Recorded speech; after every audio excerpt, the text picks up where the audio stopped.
Pour comprendre et surtout prévenir un accident cardiaque tel qu'un infarctus du myocarde, imaginez que nous puissions suivre ces aliments dans notre organisme.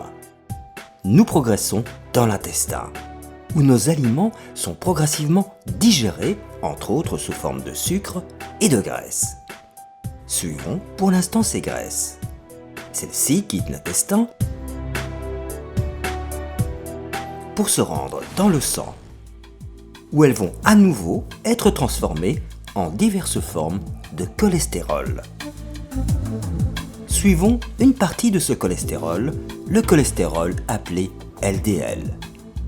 Le cholestérol LDL franchit la paroi de nos vaisseaux sanguins pour se diffuser dans les cellules de notre organisme. En quantité normale, le cholestérol y joue un rôle indispensable. Et comme vous le voyez également, cet organe, le foie, produit également du cholestérol.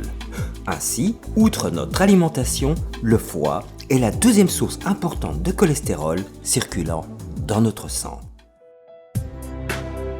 À présent, reprenons notre parcours, mais en imaginant que suite à certaines habitudes alimentaires, le poids se soit sensiblement élevé. Retournons dans nos vaisseaux sanguins. Nous observons à présent une quantité nettement plus élevée de cholestérol LDL.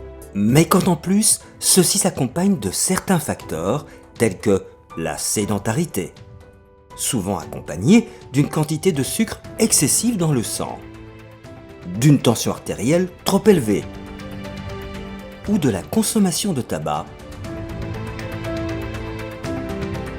Dans ces cas, la paroi de nos vaisseaux se modifie et des quantités massives de cholestérol peuvent plus facilement s'y infiltrer.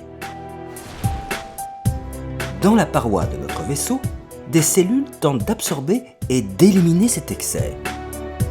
Mais au fil du temps, ces cellules, gorgées de cholestérol, forment un véritable amas dans la paroi appelé plaque d'athérome. La lumière du vaisseau sanguin s'est rétrécie, le sang ne peut plus circuler en suffisance et en cas d'effort, on peut ressentir un premier signal d'alarme, la fameuse crise d'angor ou d'angine de poitrine. Au fil du temps, cette masse de graisse accumulée dans la paroi peut littéralement rompre la paroi de notre vaisseau. Et dans cette brèche viennent se fixer une série d'éléments circulant dans le vaisseau. Un bouchon se forme, bloquant complètement la circulation. Si ceci se produit dans une artère coronaire irriguant notre cœur, on parle alors d'un accident coronarien entraînant un infarctus du myocarde.